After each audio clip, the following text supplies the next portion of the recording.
Lucas capítulo 13, verso 24.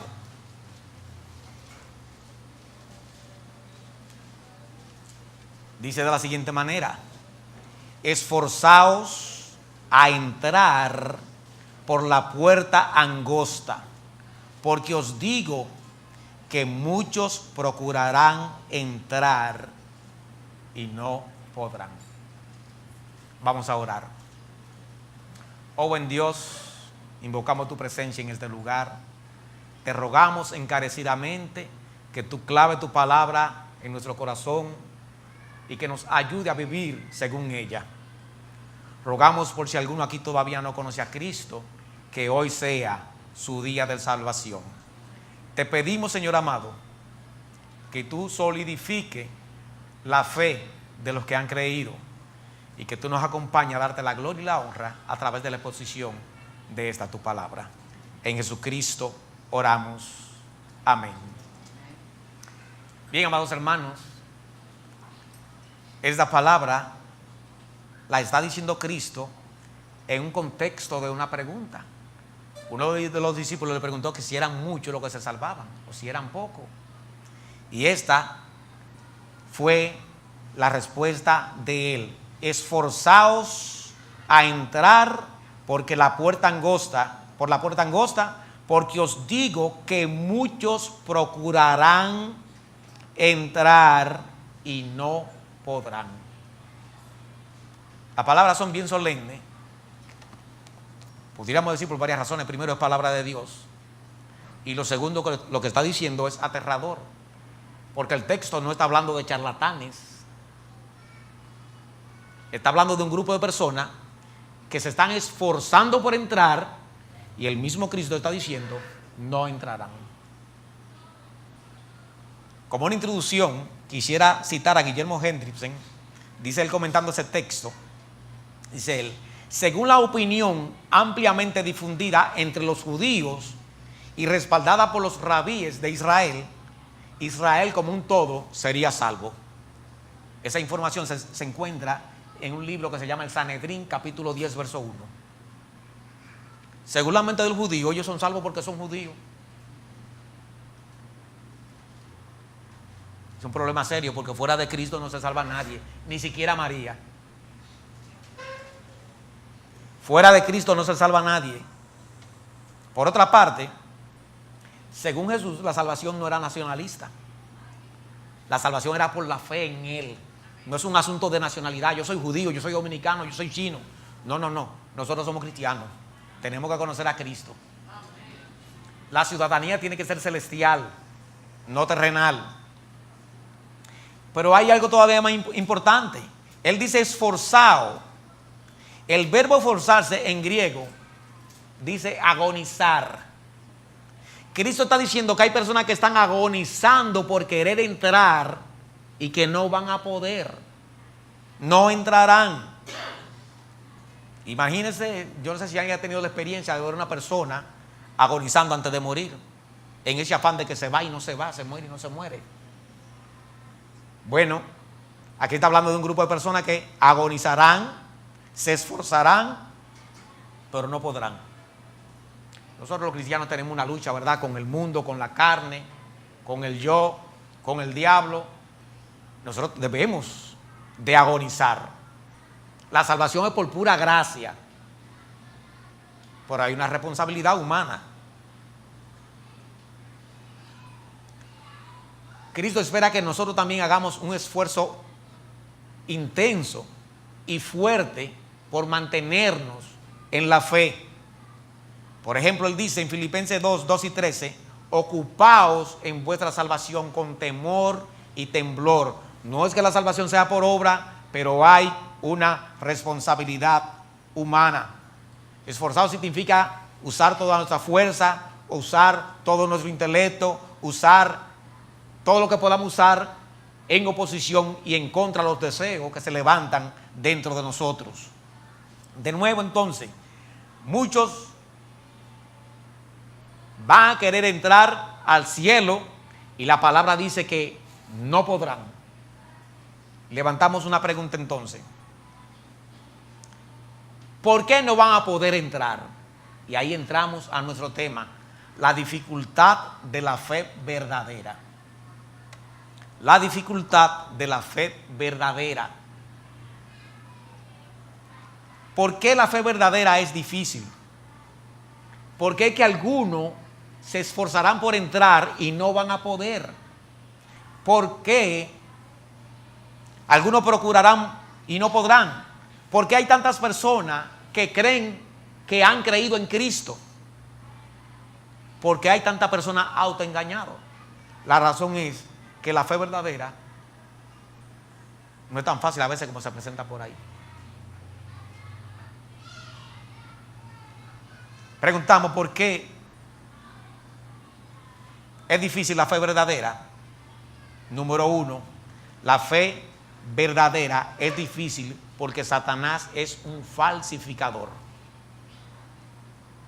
Satanás es un falsificador fino. Yo no sé si usted sabía, una persona que falsifique cheque o dinero es un delincuente. Pero técnicamente a esas personas le llaman artista. Porque para hacer eso hay que ser un artista. Por ejemplo, usted ve un cheque así, normal. Un cheque tiene un conjunto de informaciones que usted y yo no ignoramos. La línea que tiene donde usted firma, si usted mete el cheque debajo de una lupa, esa línea lo que tiene es el nombre del banco. Arriba tiene unos numeritos. Esa es la ruta del cheque. Y así sucesivamente tiene un conjunto de informaciones que normalmente la persona común no domina. Esos son los controles internos. Lo mismo también con el dinero. Los falsificadores agarran un billete verdadero y lo meten en una tinta y cuando lo sacan sale en blanco. Y ellos tienen una plancha que si el billete es de 50 pesos lo hacen de 2,000. El billete no es falso.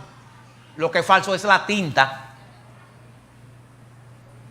Cuando viene un perito y le hace así al dinero y lo tira, por ejemplo, los dólares, cuando usted lo tira y lo embolla, con el tiempo ellos se extienden otra vez.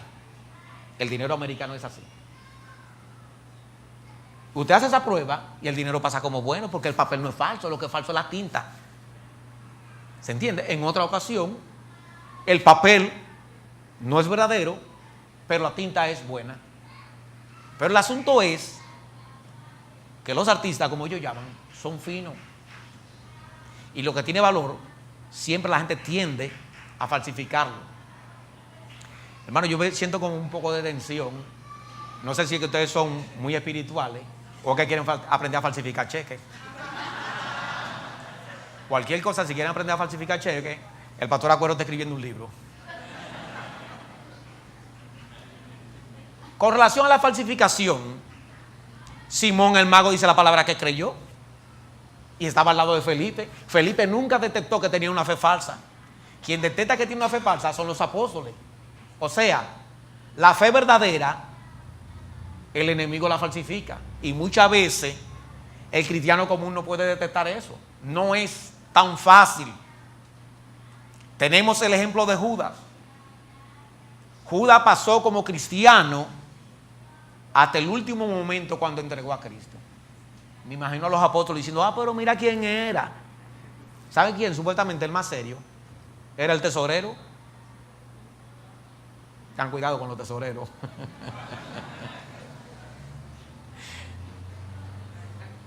Pasó como cristiano hasta el último momento. De nuevo entonces, podemos creer que una persona es cristiana y no serlo. El fundador de una de las iglesias más grandes de este país, de una iglesia sana, hoy parece que no está en la fe. Eso es común. Un apóstol de verdad, Cristo lo llamó, no apóstoles de los de ahora, que se llamaron ellos. No. A Judas lo llamó Cristo. Y era falso. De manera pues que la primera razón por la que la fe verdadera es difícil es porque Satanás puede falsificarla. Éxodo 14:31 dice, y vio Israel aquel grande hecho que Jehová ejecutó contra los egipcios, y el pueblo temió a Jehová, Y sigue diciendo Éxodo 14:31, y creyeron a Jehová y a Moisés, su siervo. Eso fue cuando cruzaron el Mar Rojo. Preguntamos, ¿esa fe fue verdadera? Vaya conmigo para que usted vea lo que dice el libro de Hebreos. Hebreos capítulo 3.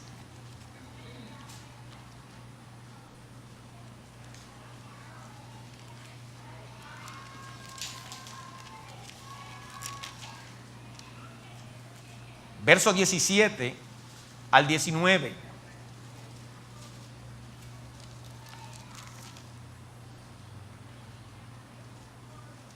Dice así: ¿y con quienes estuvo el disgustado 40 años? ¿No fue con los que pecaron, cuyos cuerpos cayeron en el desierto? Y a quien juró que no entrarían en su reposo, sino aquellos que desobedecieron. Y vemos que no pudieron entrar a causa de incredulidad. Pero el texto que acabamos de leer ahorita dice que ellos creyeron a Moisés su siervo y creyeron a Jehová. Eso quiere decir que hay más de una fe. Hay una fe que es temporal. Hay personas que creen de verdad, pero temporalmente. Ellos creyeron temporalmente. Podemos seguir viendo más ejemplos. Números capítulo 22, 15 al 18.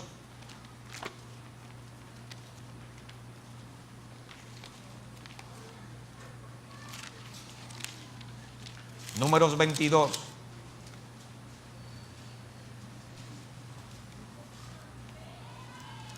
Dice: volvió Balá a enviar otra vez más príncipe y más honorable que los otros, los cuales vinieron a Balaán y le dijeron: así dice Balá, hijo de Zippor, te ruego que no dejes de venir a mí, porque sin duda te honraré mucho y haré todo lo que me digas. Ven pues ahora y maldíceme a este pueblo. Y sigue diciendo el verso 18: y Balaán respondió, un profeta falso, y Balaán respondió y dijo a los siervos de Balá: aunque Balá me diese su casa llena de plata y oro, no puedo traspasar la palabra de Jehová mi Dios para hacer cosa chica ni grande. Eso lo está diciendo un profeta falso. De hecho, mire el capítulo 24, verso 1. Dice: cuando vio Balá que parecía bien a Jehová, que él bendiciese a Israel, no fue como la primera y la segunda vez en busca de agüero. Lea algo que a mí me ha cogido con su pastor, pero está ahí. ¿Qué está diciendo? Que la primera y la segunda vez consultó a Dios, pero a través de agüero, a través de brujos. Estamos hablando aquí de un profeta falso. De nuevo, la fe verdadera, Satanás la falsifica. Hay profetas que parecen de Dios, que no son de Dios. Apóstoles que parecen de Dios, que no fueron de Dios. De nuevo, Satanás falsifica la fe. Y millones hoy están confundidos. Billy Graham, el predicador evangelista más grande de este siglo, dice él que él cree que de cada 100 evangélicos americanos que dicen que son cristianos, 15 a lo máximo son cristianos. Eso no es canónico, eso es lo que él dice. Pero eso dice que no todo el que levanta la mano y que hacen una oración y que pasa al frente y que es bautizado ya es cristiano. No. Satanás falsifica la fe verdadera. Seguimos preguntando: ¿por qué es difícil obtener la fe verdadera? Número 2. La fe verdadera se apoya en la promesa de Dios y la fe falsa también se apoya en la promesa de Dios. Por eso que es un asunto difícil. Si usted va, por ejemplo, a 2 de Crónicas 32, 7 al 9, vaya ya conmigo, por favor.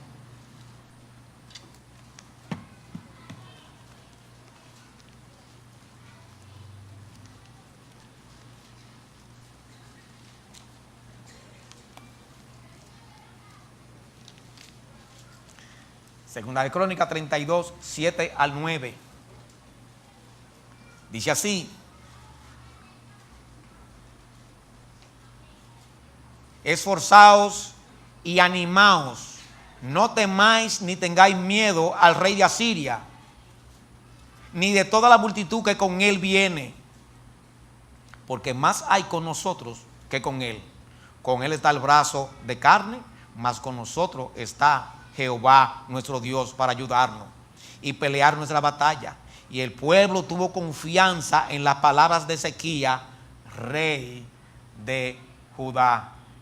Sin embargo, cuando usted investiga más adelante en el capítulo 33, verso 9, mire lo que dice.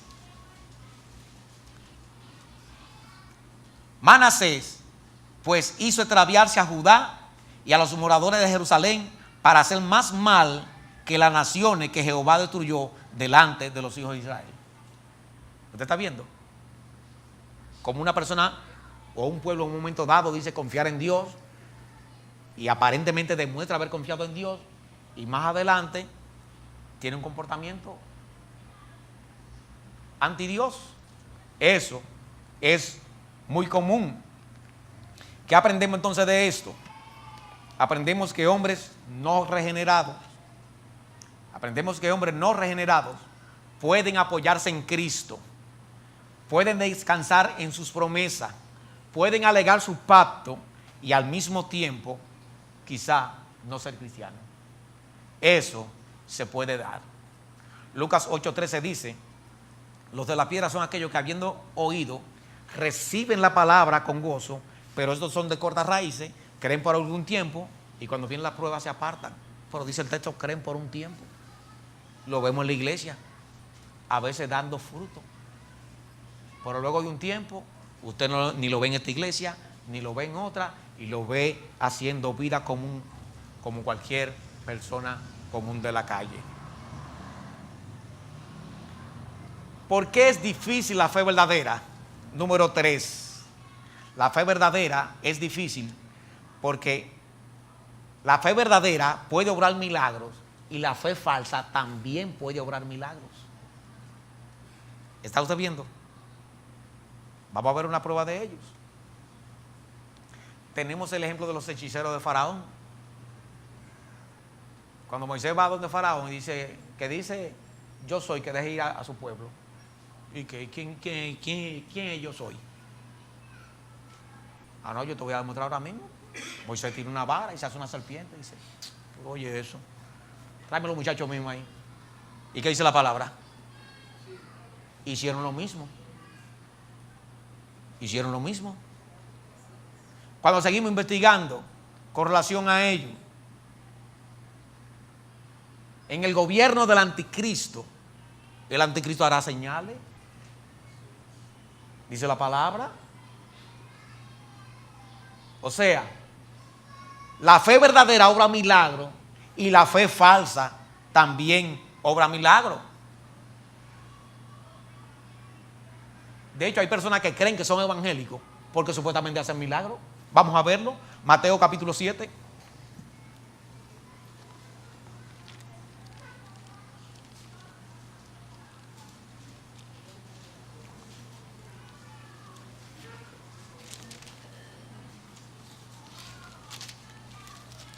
Mateo capítulo 7.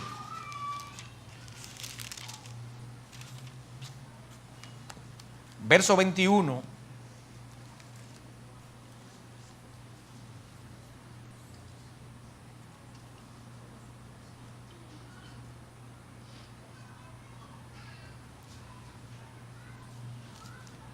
Dice así: no todo el que me dice Señor, Señor, entrará en el reino de los cielos, sino el que hace la voluntad de mi Padre que está en los cielos. Muchos me dirán en aquel día: Señor, Señor, no profetizamos en tu nombre, y en tu nombre no echamos fuera demonios, y en tu nombre hicimos muchos milagros. Y él entonces les declarará: nunca os conocí, apartaos de mí, hacedores de maldad. Esta gente murieron Y el día del juicio fue que vinieron a enterarse de que ellos no eran evangélicos. Y le digo, pero ven acá, Señor, ¿cómo que nosotros no somos evangélicos? Y el cojo que se le enderezó el pie, según él, porque usted ve que la sanidad de ahora, usted es una persona que era coja y lo llaman a dar su testimonio y él viene con el pie así y dice, sí, el Señor me sanó, pero ¿cómo que te sanó? Yo te veo cojo, pero ya yo me siento mejor. No, pero esas no son las sanidades bíblicas. Las sanidades eran absolutas y total. No eran así. El asunto es que esta persona murieron siendo impíos, creyendo que eran evangélicos. Y no solamente que eran evangélicos, sino que eran autoridades espirituales de esta gente que profetizan y ya usted sabe, flotan por el aire, traspasan paredes, gente que mete miedo. Y llegaron allá, y allá que le dicen, veterano, pero usted no es evangélico. Que no. No, usted no es evangélico. Señor, pero yo entré por la puerta. No, usted se voló. Te enseño el video. Tú te volaste. Yo a usted no lo conozco. Está ahí. La fe verdadera es difícil. Vemos muchas personas entregadas de corazón y después de un tiempo usted no lo vuelve a ver. La razón es que no tenía la fe verdadera. Porque si tenemos la fe verdadera, si no hay problema, la perseverancia es de Dios. Si la fe verdadera no hay problema. El problema es que la fe verdadera, el enemigo la falsifica. Y como un falsificador fino, él hace muy parecida a la verdadera. Amados hermanos, hasta los satanistas abiertos o declarados hacen milagros. Entonces no alegue que usted hacía milagros, porque el diablo hace sus engaños también. Entonces, en conclusión, a este punto, la fe falsa y la fe verdadera, las dos obran milagros. Preguntamos de nuevo, ¿por qué es difícil la fe verdadera? Número 4. La fe verdadera tiene a Cristo por objeto y la fe falsa también tiene a Cristo por objeto. ¿Usted ve que se parecen bastante? Vamos a ver si usted entiende lo que yo quiero decir. Vamos al libro de Hebreos, capítulo 6.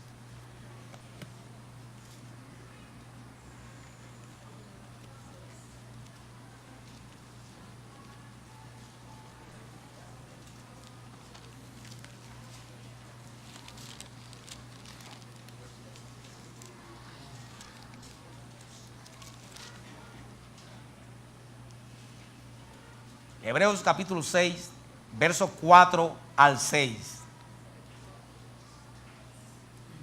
Oiga cómo dice: porque es imposible que los que una vez fueron iluminados y gustaron del don celestial y fueron hechos partícipe del Espíritu Santo y asimismo gustaron de la buena palabra de Dios y los poderes del siglo venidero y recayeron, sean otra vez renovados para arrepentimiento, crucificando de nuevo para sí mismo al Hijo de Dios y exponiéndole a vituperio.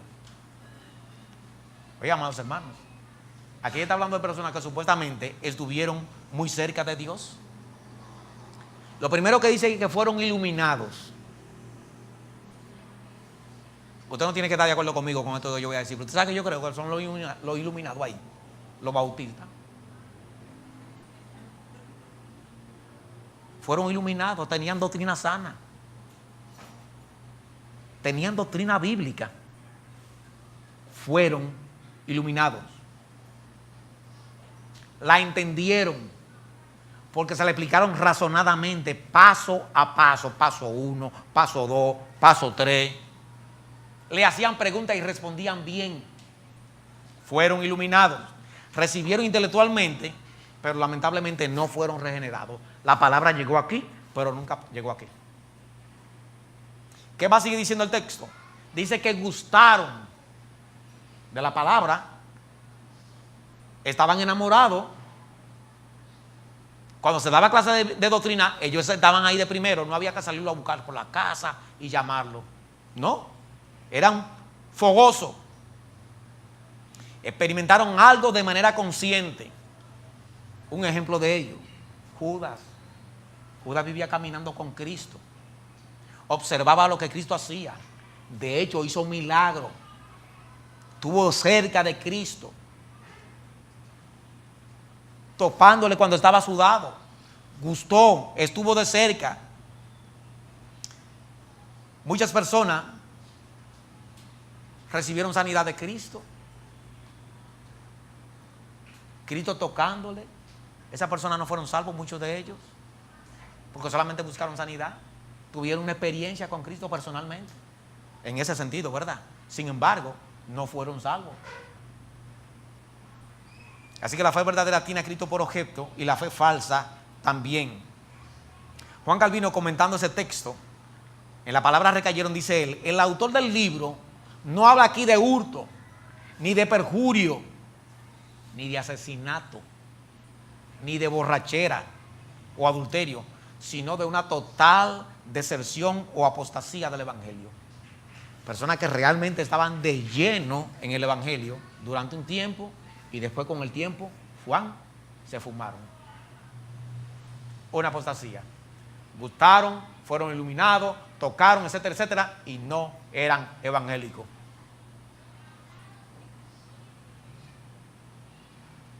Por eso dijo que yo creo que eran bautistas. La fama que tienen los bautistas es que explican muy bien la palabra.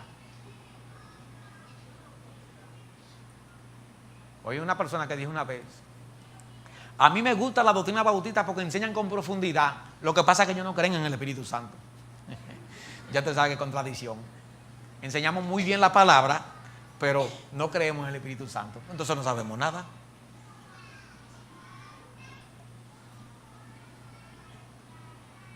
Amados hermanos, ¿por qué la fe verdadera es difícil? Número 5. La fe verdadera es difícil. Es difícil porque, por ejemplo, la fe verdadera es producida por la palabra de Dios y la fe falsa también es producida por la palabra de Dios.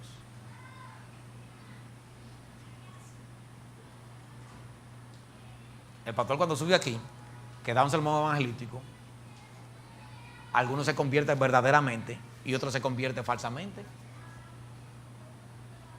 La fe verdadera es difícil porque la palabra de Dios produce fe verdadera y también produce una fe falsa. Pasa lo mismo que con nuestra lengua. Con nuestra lengua podemos bendecir a Dios y también podemos verdaderamente bendecir al diablo. Con la palabra pasa lo mismo. Mire lo que dice Mateo capítulo 13, versos 20 al 21. Para probar este punto.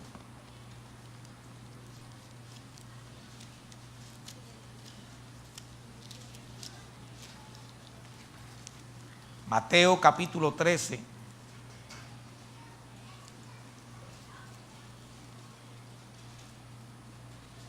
Jesús explicando la parábola.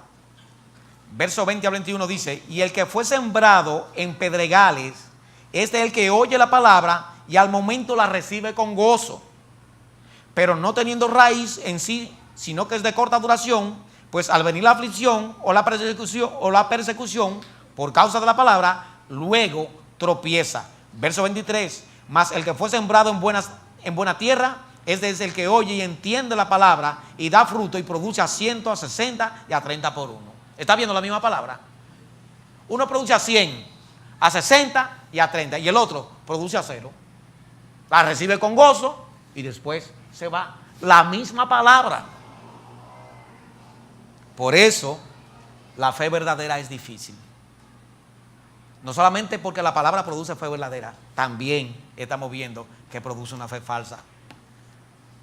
Noten cómo la misma palabra de Cristo en uno produce una fe verdadera y en otro produce una fe temporal o falsa.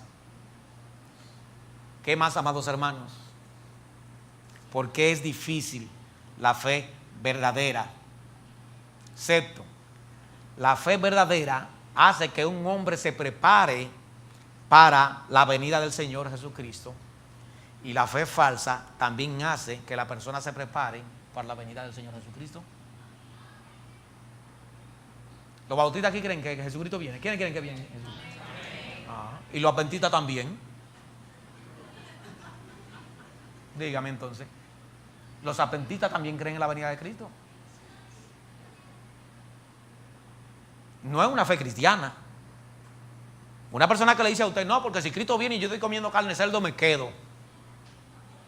Y usted le pregunta, pero aunque el cerdo esté bañado y usted le quita la pezuña, como quiera se queda, porque es cerdo. Pero ¿y si está bañado? No, se queda como quiera. Y entonces, pero venga acá, ¿cómo que nos salvamos? Por la fe en Cristo más no comer cerdo. No, también si viene el sábado y el sábado tú estás trabajando, también te queda.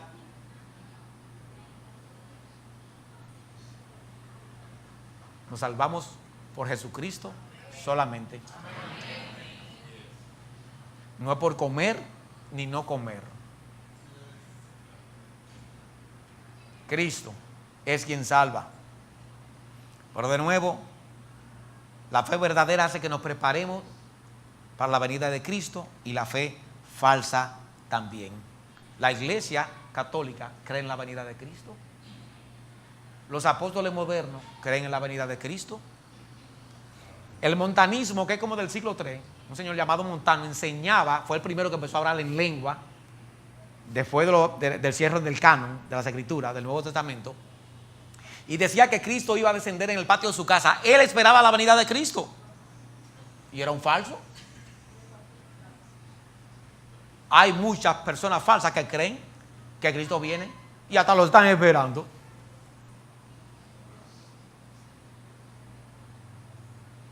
Míralo, hay una prueba.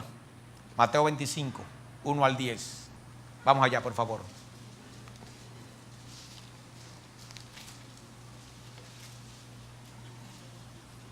Mateo 25, 1 al 10.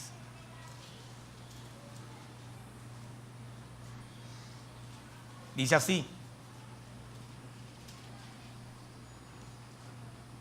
entonces el reino de los cielos será semejante a 10 vírgenes que, tomando sus lámparas, salieron a recibir al esposo. 2. 5 de ellas eran prudentes y 5 insensatas. Las insensatas, tomando su lámpara, no tomaron consigo aceite.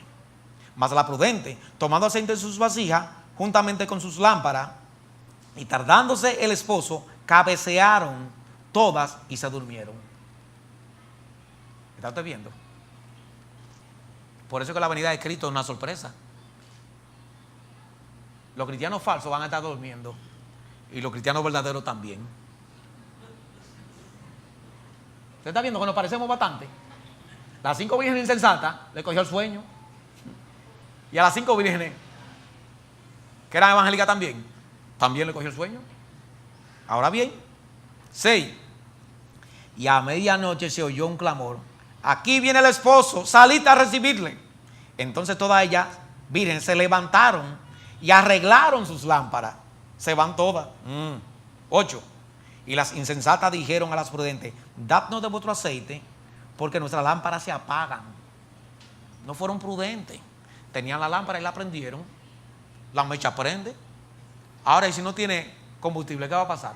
Ella va a dar luz hasta que el trapito se gaste, la mecha se gaste.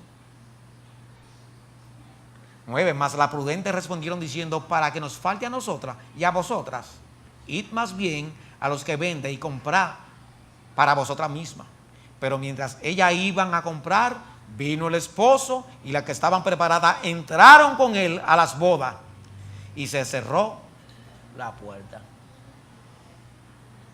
Pasó como cuando Noé fueron a tocar,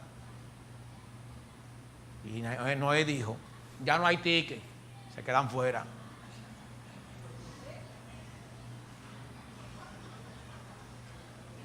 Amados hermanos, el punto es el siguiente: las verdaderas y las falsas, ambas estaban esperando a Cristo.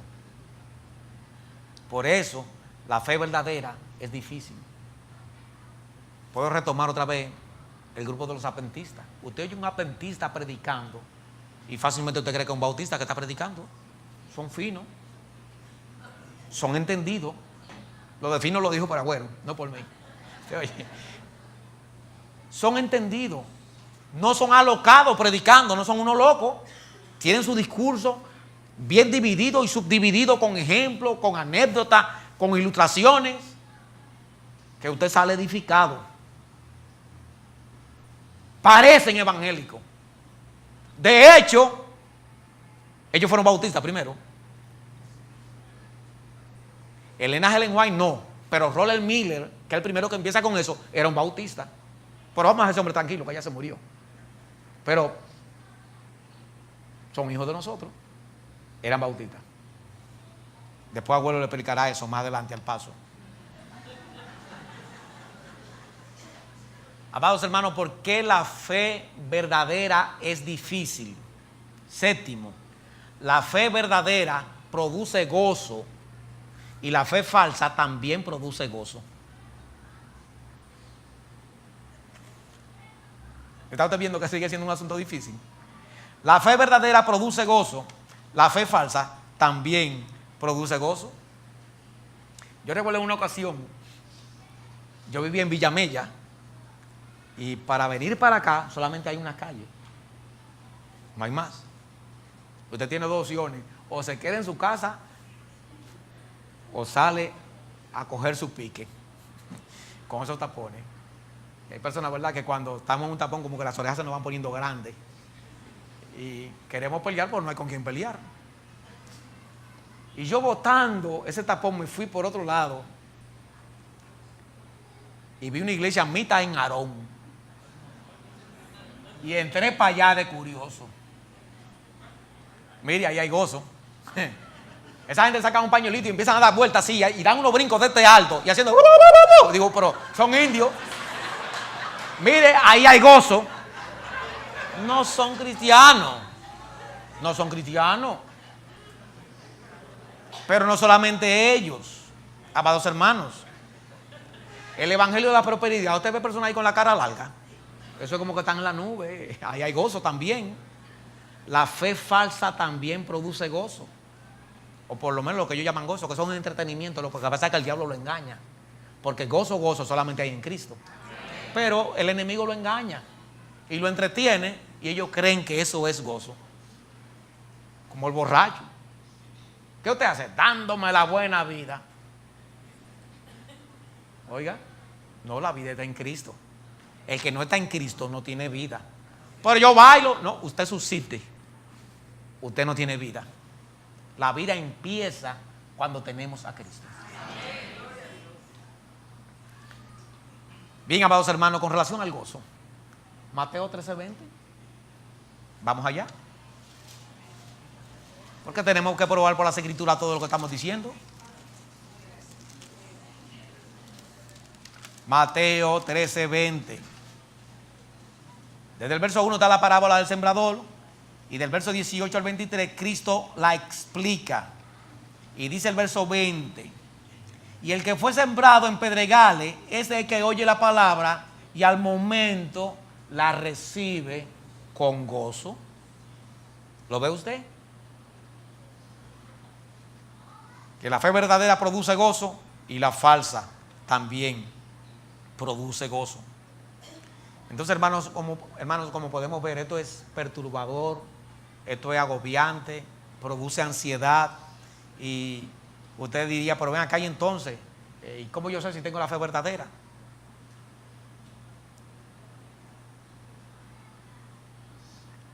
Dice la soberbia del corazón le ha engañado a Díaz, verso 3.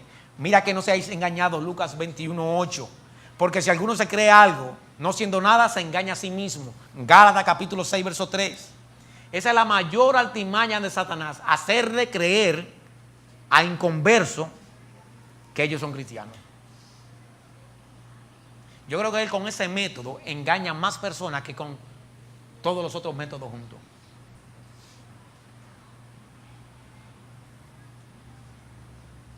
Usted diría, bueno, yo creo que yo tengo la fe verdadera. Tal vez sí. Sin embargo, hay un consejo bíblico. Segundo a los Corintios 13:5 dice, examinaos a vosotros mismos para ver si estáis en la fe. Pablo, el apóstol, líder de los apóstoles, quien funda la iglesia de Corintio, le dice a los mismos corintios, aunque yo tengo doctrina apostólica porque soy apóstol, y ustedes se convirtieron conmigo, aún así, examinen su fe. Pruébense, porque puede ser que la fe sea verdad, fe sea falsa. Puede ser. De hecho, en Corintio habían personas que hablando en lengua decían que Cristo era maldito. Y Pablo dice, ¿cómo es posible que una persona por el Espíritu Santo diga que Cristo es anatema? Todo eso se da. En las iglesias hay falsos convertidos. ¿Quiénes son? No lo sabemos porque no tenemos un evangelicómetro para ponérselo a cada persona. Venga acá usted. Ahí bien. A ver si da la medida. Venga acá usted. No, a mí no. Venga, le dije. Vamos a poner el aparato. No, no tenemos eso. Ese es un asunto tan difícil que eso es Cristo cuando viene y los ángeles que van a separar la paja del trigo. Hay hermanos que dan señales raras. Que uno dice, ¿será evangélico? Uno cree que no son cristianos. Y hay otro que a veces quizá uno cree que es cristiano y a lo mejor es un impíazo. Se puede dar, entonces eso hay que dejárselo a Dios. Proverbio 30:12 dice, hay gente que se tienen por pura, pero no están limpia de su inmundicia. Proverbio 14:12, hay caminos que al hombre le parecen rectos, pero su camino o el fin es camino de muerte. Entonces, hermanos, ¿qué aprendemos de nuevo? Que hay una fe en Cristo que salva y hay otra fe en Cristo que no salva, que es falsa y que la podemos ver. Yo estoy seguro que si en esta iglesia estuvieran todas las personas que se han convertido aquí, tendrían que hacer como 5 o 6 cultos los domingos. Tendrían que congregarse en otro sitio. ¿Dónde están esas personas que se convirtieron con el mismo pastor, con la misma palabra? La fe fue falsa.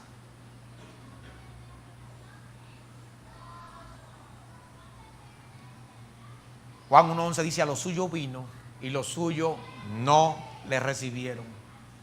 Pero de nuevo, hay personas que parecen recibirle y están en el mismo grupo. Le voy a decir algo que yo creo. La Iglesia Católica está divorciada de la Biblia totalmente. Pero yo creo que la Iglesia Católica fue la que nació en el libro de los Hechos. Esa iglesia que no vale 2 centavos ahora, esa es la iglesia que yo creo que nació en el libro de los Hechos, que pensó a corromperse. En el capítulo 6 ya habían problemas de que la viuda era desatendida y la cosa siguió caminando por ahí, y ya en el siglo 3 se aliaron a Constantino. Y como la libertad económica y el enganche con el gobierno nunca le ha hecho bien a la iglesia lo que le ha hecho bien es la persecución, la iglesia continuó derrumbándose. Y ya al día de hoy, fíjense lo que hay.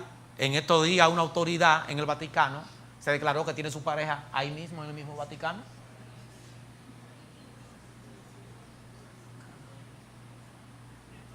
Una iglesia podrida. El libro de Apocalipsis dice que algunas iglesias se convirtieron en sinagoga de Satanás. Juan 15:25 dice que ellos le aborrecieron, su pueblo. Juan 5:40, y no quieren venir a mí. Lucas 19:14, no queremos que te reine sobre nosotros. Juan 3:19, los hombres amaron más la tiniebla que la luz.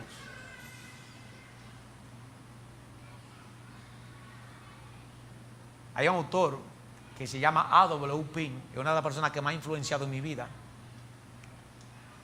Dice él, en su libro Fe Verdadera, estamos usando una gran parte del material que estamos dando aquí, nos hemos inspirado en el libro que él escribió, así que a Dios la gloria y crédito a él. Dice él, citando a John Owen, si el evangelio fuera más claro y fielmente predicado, menos personas profesarían creerlo. ¿Está usted viendo? Isaías 53:6 dice: todos nosotros nos descarriamos como oveja, cada cual se apartó por su camino. Y 1 Pedro 4:18 dice: si el justo con dificultad se salva, ¿qué será del impío y el pecador? Hermano, no es un asunto tan fácil como a veces se presenta. De hecho, note, la salvación por gracia, no hay que dar nada. Pero por otro lado dice que el que no toma su cruz y se niega, no puede ser discípulo de Cristo. Entonces ser evangélico por un lado no cuesta nada, pero por otro lado cuesta la vida. ¿Está usted viendo? La moneda tiene dos caras.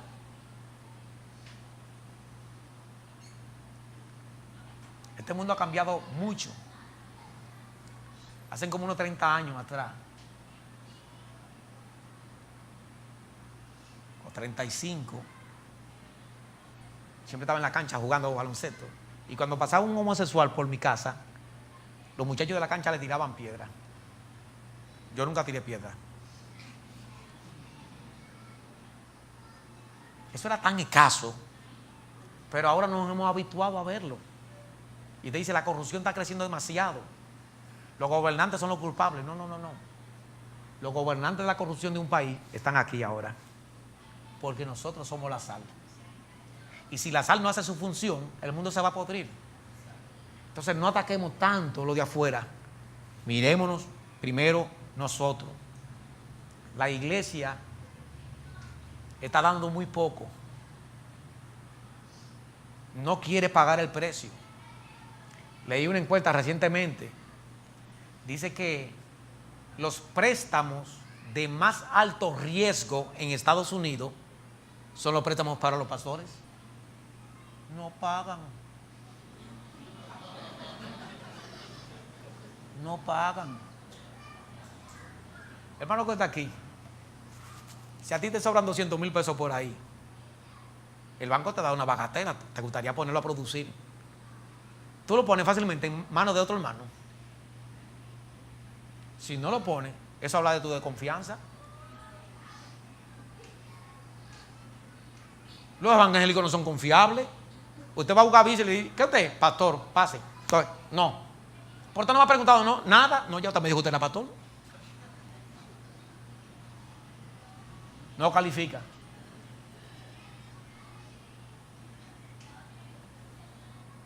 No hay reputación. No hay testimonio. La fe verdadera es difícil. Hoy día incluso dar con una iglesia sana no es tan fácil. Es casi como encontrar por ahí un lingote de oro.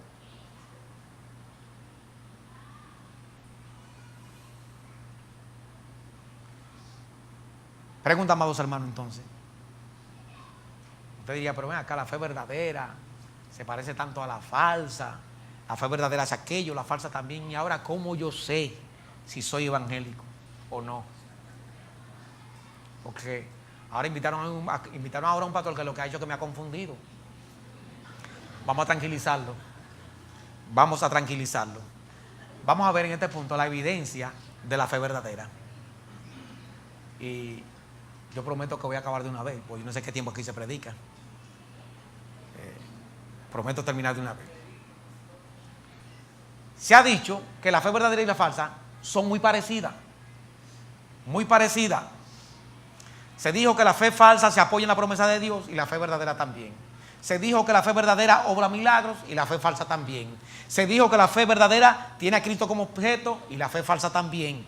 Se dijo que se puede tener, la fe verdadera es producida por la palabra de Dios y la fe falsa también es producida por la palabra de Dios. Se dijo que la fe verdadera espera a Jesucristo y la fe falsa también espera a Jesucristo. Se dijo también que la fe verdadera produce gozo, pero también la fe falsa produce gozo. Entonces, ¿cómo yo sé ahora si soy evangélico? Mi amigo que está aquí, mis hermanos, la única evidencia de que somos evangélicos es la obediencia. Un hombre puede ser pelotero, buen mozo, basquetbolista, lo que le dé su gana, pero si no tiene a Cristo, él no obedece. Y de hecho tiene una imposibilidad doble. Vamos a verla en Romanos 8:7. Romanos 8:7.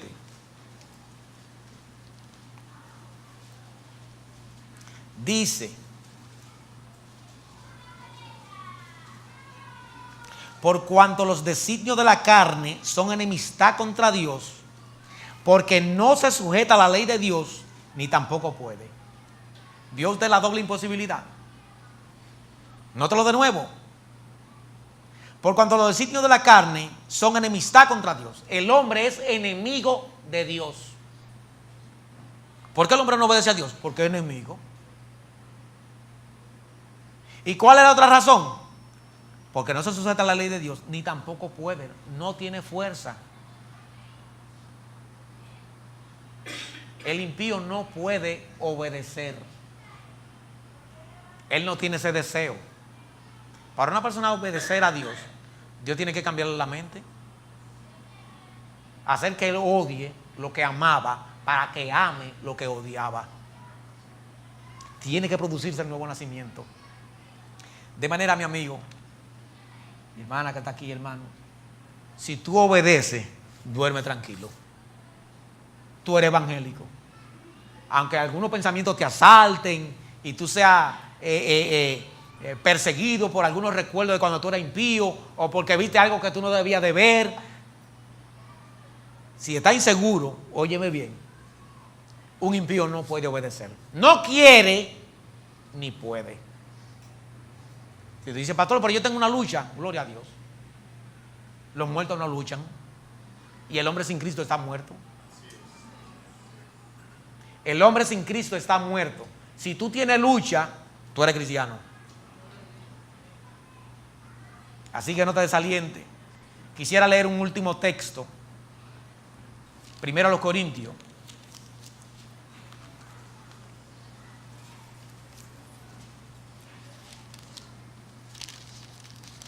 Capítulo 15.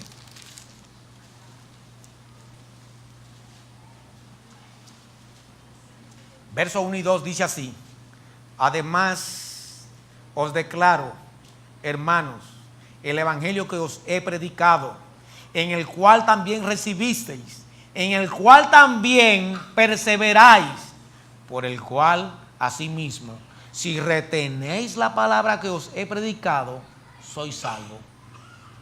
Tiene que retenerla. Perseverancia. Si retenéis la palabra que os he predicado, sois salvos. Si no, creíste en vano. La perseverancia en la fe dice también que somos cristianos. Pero fíjate de nuevo, la obediencia. No alegue milagro, no alegue que sentiste un gozo, no alegue que tú sentiste un corrientazo, porque ahora la gente nada más habla de sentir y de sentir y de sentir.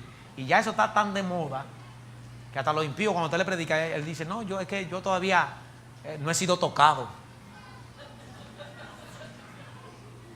Siempre buscan alguna cosa, es que yo no he sido tocado. Y yo le pregunto, ¿tú eres una tambora?